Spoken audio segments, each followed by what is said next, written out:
There's no caffeine in this body. There's no caffeine in this body.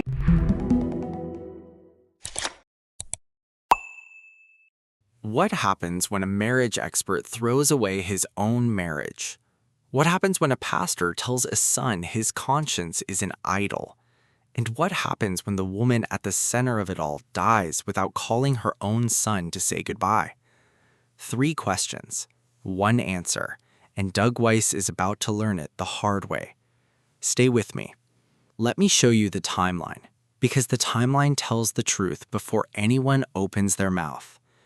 November 30th, 2021, Marcus Lamb dies.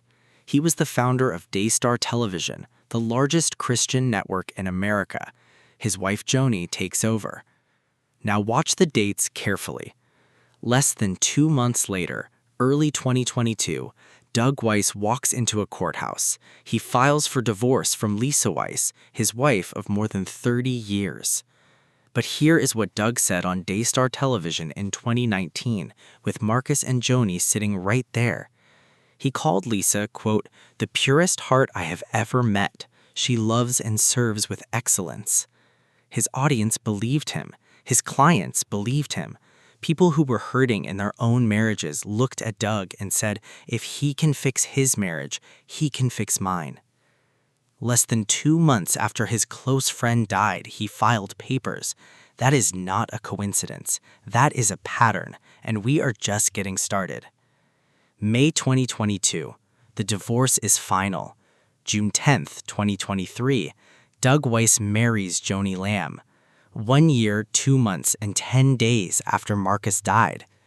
The question is not whether Doug moved fast. The question is who helped him and why.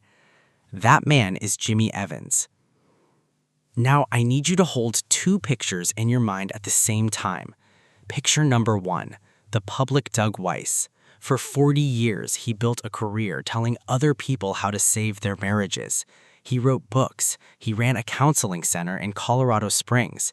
He appeared on Christian television as the expert on sex, intimacy, and faithfulness.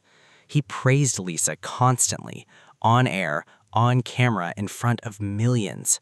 Quote, "the purest heart I have ever met. She loves and serves with excellence." His audience believed him. His clients believed him. People who were hurting in their own marriages looked at Doug and said, if he can fix his marriage, he can fix mine.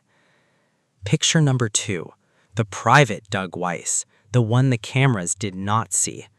The Colorado Licensing Board issued him not 1 but 2 formal letters of admonition. 2002, he misrepresented his credentials. He used a title he was not licensed to hold. 2010, during a 3-day marriage intensive, the board said he became, quote, "an executioner of marriage." He rushed couples toward divorce. He wrote goodbye letters to their relationships. Those are not my words. Those are the state of Colorado's words. So here is the contrast. The man who told you how to save your marriage was officially labeled an executioner of marriage. And the woman he called the purest heart, he divorced her 2 months after his friend died. Stay with me because Jimmy Evans made all of this possible. Jimmy Evans spent 40 years in Christian ministry. He founded EXO Marriage. He's one of the most trusted voices in evangelical marriage counseling. And he's the reason Doug Weiss got away with it. Let me show you the 4 documented roles Evans played. This is not opinion. This is on the record. Role number 1. After Marcus died, Joni came to Evans. She told him she had feelings for a man who was still married, Doug Weiss. Instead of telling her to wait, Evans conducted private sessions with Doug, evaluated whether Doug's divorce was biblically justified. He never talked to Lisa Weiss, not once. He never heard her side. Role number 2. 3 months later, Evans appeared on Daystar Television. He announced and justified the engagement. He implied Lisa had abandoned and abused Doug. Lisa was not in the studio. She was not invited. She had no right to respond. Role number 3. Evans officiated the wedding, June 10th, 2023, and here is what he said, Quote, "In 40 years of ministry, I have never seen a couple walk through a relationship with such integrity." 40 years, and that's what he said about a marriage where the groom divorced his wife 2 months after his close friend died. Role number 4. 31 days after the wedding, Evans walked into a private meeting with Joni's son, Jonathan, and his wife, Susie, and he told Jonathan 11 documented times that his conscience was an idol, that his mother was the voice of God, that asking for 24 hours to pray was stubbornness equal to witchcraft. His own wedding, Evans officiated that too. And 31 days after officiating Doug's wedding, he told Jonathan his conscience was evil. That meeting was recorded. 500,000 views, 23,000 comments, almost all against Evans. But here is what Evans still hasn't addressed, and he may never. We need to talk about what Doug Weiss was hiding behind his counseling credentials.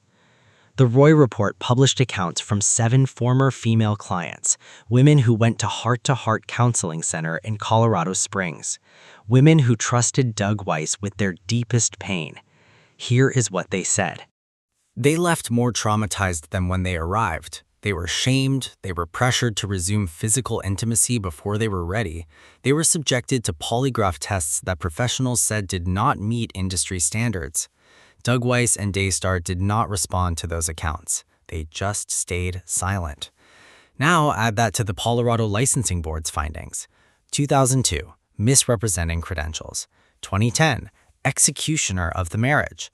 This is not a man who gently helped couples heal. This is a man who rushed them toward divorce, who wrote goodbye letters to their relationships. He was formally admonished by the state for doing so. And yet, Jimmy Evans stood at that wedding and called Doug's behavior full of integrity. Here is the question Evans has never answered. Did you know about the licensing board? Did you know about the 7 women? And if you did know, why did you bless the marriage anyway? We are not done, because the most painful part of this story involves a son who was never called. Picture this. Jonathan Lamb grew up inside Daystar. His father built the network. His mother ran it. Jimmy Evans played golf with his dad and officiated Jonathan's own wedding. Jonathan was loyal. He worked at the network. He loved his mother. But when she married Doug Weiss, Jonathan could not support it. He refused to read a viewer comment on air that praised the marriage. He said it would violate his conscience. He asked for 24 hours to pray. That is when the system turned on him. The July 11th meeting happened. Evans told him his conscience was an idol. Joni removed Susie from Daystar first. Then she fired Jonathan in November 2024, her own son, the son of the co-founder. And here is where the story breaks your heart. May 7th, 2026, Joni Lamb is dying at her home in Bedford, Texas. Her son Jonathan and his wife Susie are down the road, minutes away. They were not called. The family attorney called Jonathan, not to tell him to come quickly, to tell him his mother was already gone. Jonathan asked why he was not called sooner. The answer, Joni's own wishes. She did not want anyone to know. Susie Lamb posted 3 words on X that became the most powerful response to Joni's death. We forgive them. Not anger, not revenge, forgiveness. From a son and daughter-in-law who were down the road and never got to say goodbye. Now, here is what happens next to the men who made this possible. Let me tell you what Doug Weiss has right now. No Lisa. He burned that bridge. He paid her to sign a non-disclosure agreement. She cannot speak, but she is also gone. No Joni. She died on May 7th, less than 3 years into the marriage. No role at Daystar. Doug was never a founder. He never built anything there. His access was entirely through Joni, and Joni is dead. Marcus Lamb left a will. Marcus left clear directives. The network was for Joni, not for Doug. Marcus never knew Doug Weiss would marry his wife. There is no provision for Doug Weiss anywhere in Marcus's legacy. And Jonathan Lamb is still alive, the son of the co-founder, the male heir. As long as Jonathan exists, Doug has no legitimate claim to Daystar. So what does Doug have left? A YouTube channel with a few hundred views per video, a counseling center with a damaged reputation, 2 licensing board admonitions, 7 former clients who spoke out, and a public scandal attached to his name forever. Now, what about Jimmy Evans? He moved on. He announced his departure from XO Marriage in January 2025. He said 2024 was his best year ever. He's focused on his endtimes.com ministry now. He has made no public statement about the 4 roles he played, no apology to Jonathan, no explanation about why he never talked to Lisa. He just left, and he hasn't said a word since Joni died. But Scripture says something about men like this. James 3:1 says, "Not many of you should become teachers because you will be judged more strictly." More strictly, not less. Doug Weiss stood on television and told millions how to honor their marriages. Then he threw his own away.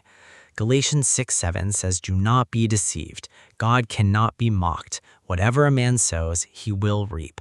Doug sowed deception. He sowed manipulation. He sowed a marriage built on the broken pieces of someone else's life. The harvest is now visible for the entire world to see. Jimmy Evans, Matthew 18:6 says, "If anyone causes one of these little ones to stumble, it would be better for them to have a millstone hung around their neck and drowned."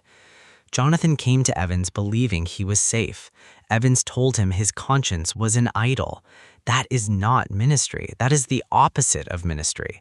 Evans owes this story a public reckoning, not a ministry launch, not a transition announcement, a genuine accounting of what he did and why. And Joni, she built something extraordinary, a network that reached more homes than any other Christian broadcaster. But in her final chapter, she made choices that caused deep harm, and she died without calling her son. The ground doesn't shift just because one of the people standing on it is gone. So what happens now? Daystar has an executive leadership team. The board confirmed it. But they have not named who is on it. Doug Weiss's name is not there, and it will never be.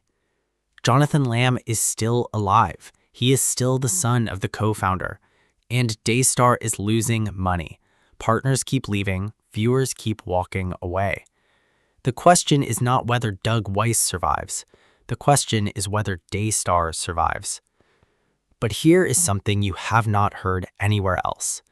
One more name is about to surface. Someone who is in the room during the private meetings, someone who has never spoken publicly, and someone who is ready to talk.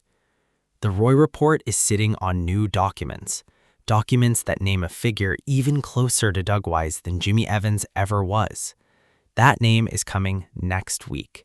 And when it drops, the entire foundation of this story will shift again. So stay with me, because we are not done, not even close.